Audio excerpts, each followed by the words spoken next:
All right, New York Jet fans, it is Monday, 17:09 p.m. on the East Coast of America. It's November 3rd, 2025. And as we watch for any late breaking trades, we need something else to talk about. The head coach, Aaron Glenn, did have a press conference. He did not reveal who the starting quarterback is, and this is going to get him scorned in the media because the media is pissed at our head coach. And of course, the fans are not backing the head coach too much because we don't win enough. But I think this is actually a good thing. We're going to talk about wide receivers here in a minute. But the one news item really today was Glenn does not reveal who the starting quarterback's going to be for the Browns game, and had a bit of back and forth with the press, and they asked him 4, 5, 6, a million times every which way to get them to tell them who the starting quarterback is. And Aaron Glenn believes, look, if the Browns or any other team doesn't necessarily know who the starting quarterback is, that's more they have to prepare for. That's his belief. They were trying to get him to say that, but that's essentially what it is. There's no other reason for it. He says it's a strategic advantage, and I'm on Glenn's side with that one. If the Browns have to spend 2 seconds extra to worry about Tyrod Taylor, or is it Justin, or what, then there's only so much practice time that you have these days with these guys. So, I don't know. I think it's a smart move. Why should he tell the media? Now, the problem with it is the media is going to get pissed off at that. The media is the authority. When you challenge their authority, they get very angry at you. And they come back at you in a million different ways. So we just have to be ready for that as fans. But the problem is the fans would, if we were 7-1, the fans would be standing 100% behind Glenn. But we're 1-7, so the fans are also kind of like making fun of it as well, which I don't agree with. But anyway, what I've been thinking about, that's for the news portion of the show here on FSPN. What I've been thinking about really is about the wide receiver room for next year. And this all comes after we acquired John Mechie, which was not expected. And as we sit here on a Monday, day before deadline day, there'll probably be a few more trades tomorrow in the league. I don't know if the Jets will make any, but we probably will, you would think. But as we sit here today, we have a very interesting wide receiver situation. I don't know if you realize our situation. My contention is that we only need one more wide receiver for next year to have a really decent room. What? We have a terrible room, Frankie. Yeah, but let's take a look. Let's take a look at our situation, shall we? Let's see if I can do this. No, that's incorrect. There's so many things here. There it is. All right. So if we put old Frankie down here, and now you just hear my voice, you'll notice that our wide receiver room really isn't that bad. In the sense that, okay, look on the left. First string, we all know Garrett Wilson, right? No question, it's going to be Garrett. Now, wide receiver 2 is a question mark. That's the problem. Wide receiver 3 is going to be Arian Smith. And you say, well, wait a minute. Arian Smith is a problem. He doesn't have any production. Let's remember who Arian Smith is. 6 feet, 180, fourth-round pick out of Georgia. In 8 games, he only has 6 receptions on 10 targets, 47 yards, no touchdowns. So you're saying, well, if he's wide receiver 3, that's terrible because there's no production. But au contraire, mon frere. If you look at this, right here, what is this? These are all the wide receivers in the whole National Football League. And the x-axis is the separation grade. Look where Arian Smith is. All the way out here. In fact, he's the second best in the whole fucking league. So he's getting open. We're just not throwing him the ball. And, so, and even if this isn't 100, here's Garrett. So we got 2 guys who can get open. Look, here's Josh Reynolds back here. So we got 2 guys who can get open. One who can get open with the best of them, according to this. And even if this is a little bit off, Certainly, he's good at it. Maybe he's not the second best in the whole league. They got Tyquan Thornton out here. Pierce, Golden, all these people you've heard of. Jackson Smith and Jigba. George Pickens, you've heard of these people. Marvin Harrison, Troy Franklin, Here's old Garrett. Arian all the way out here. And he doesn't have any of this stuff, so he's not high up here. This is on the y-axis. This is catch point and yak grade. He doesn't have that because he only has 6 catches the whole year. But this tells you he gets open. And then that's what it is against all routes. Look where he is against man coverage. All the way top left, best in the league. Number 1. We have a wide receiver who's the best at getting open against man coverage in the whole league. And we don't throw him the freaking ball because, we got quarterback problems and we're ground and pound. And he's out there getting his cardio in, but nobody's throwing him the ball. Poor Arian.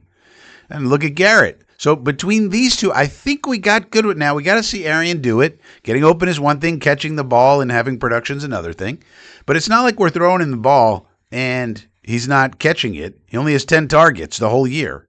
And he has 6 catches. So I think we're set there. And I think the coaches are going to look at the film and go, wow, he really is getting open. That's amazing.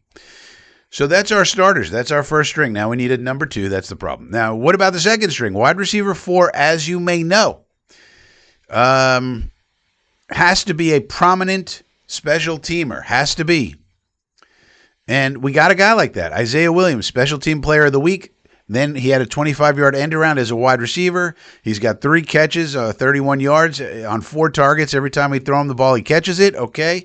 And he's under contract for 2026, most importantly, for $1 million. That's going to be our wide receiver 4, in my opinion. Prominent special teamer, makes a tiny bit of money, and can also be a wide receiver. And so far, he's passed the test. Now, if he starts fumbling or can't catch the ball, okay, new plan needed. And then we acquired this John Mechie fella right here, wide receiver 5. I think he's making the team next year.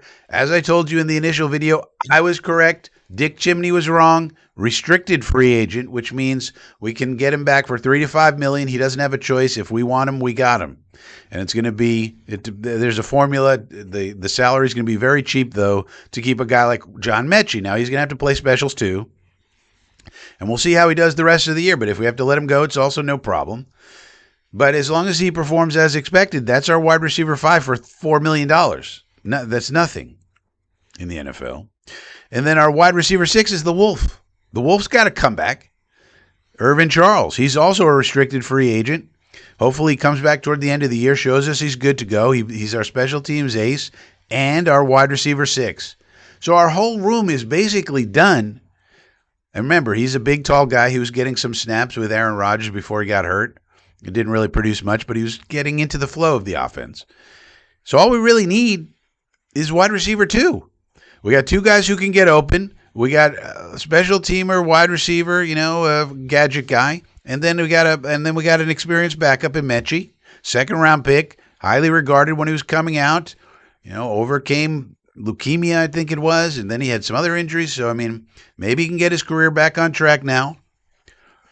So all we need is a wide receiver 2. Now, anybody on the practice squad? These guys on the practice squad: Brandon Smith, Jamal Pritchett, Quentin Skinner, and Trenton Irwin. We got 4 wide receivers on the practice squad right now. These guys will probably be offered futures contracts for next year, which they will probably take, and be in the 90-man roster and be in training camp. And they'll be there and see what they can do. But more importantly, what about free agents? Well, a lot of people aren't going to come here. George Pickens, these are the top guys in my opinion. Now, some of these guys may not make it to market. You got George Pickens, Juwan Jennings, Alec Pierce, Jacoby Myers, Rashid Shaheed, Romeo Dobbs, and Hollywood Brown. Any one of these guys we would love to have as wide receiver 2. Problem is they're not coming here, so I'm moving them over to the not coming here category. I think they're not going to want to be coming to a team without a quarterback situation, situated. Maybe you could get a Hollywood. The way you talk to the agent would be, look, you're going to get a lot of opportunity here. You're going to be wide receiver 2. Whatever balls we're not throwing to Garrett, we're throwing to your client. But I think they're going to say, yeah, but who's throwing those balls? And I think they're going to say no, thank you. Now, the next group, Dyami Brown, Wandale Robinson, Christian Kirk, Tutu Atwell, Calvin Austin, Juju Smith-Schuster, Tyquan Thornton, Jahan Dotson. I don't think anybody's too happy with them. If we signed one, all right, we'd say, okay, that's the best we could do here. And you would make the same appeal to a guy like Brown. Dyami Brown, I think, is talented.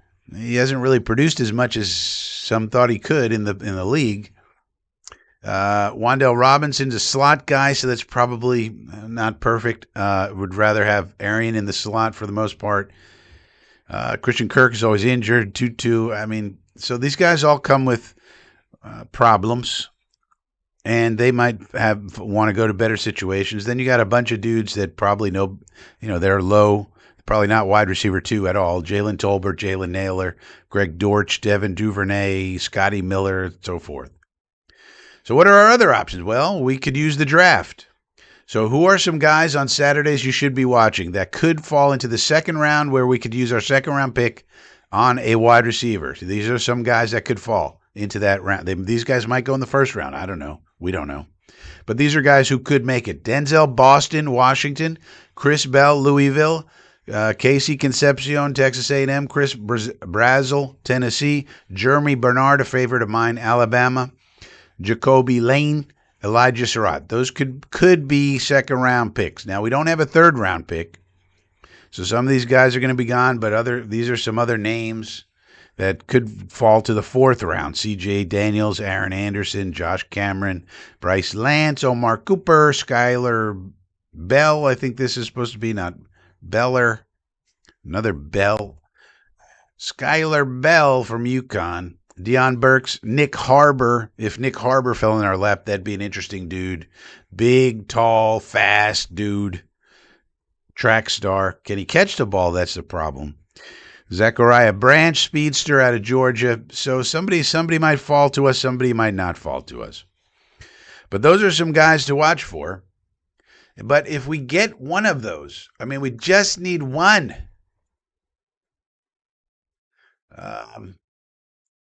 To fall our way, and bada bing, bada boom, we're off. We have a pretty good room then, right? Let's say we draft. We're not going to get Nick Harbor.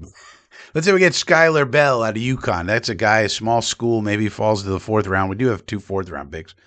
Wilson, Bell, Smith, Arian Smith, Isaiah Williams, John Mechie. It's not the greatest wide receiver room in the world. The problem with taking a Chris Bell or a Brazel or Jeremy Bernard in the second round is then we're totally neglecting our defense, which has been terrible this year.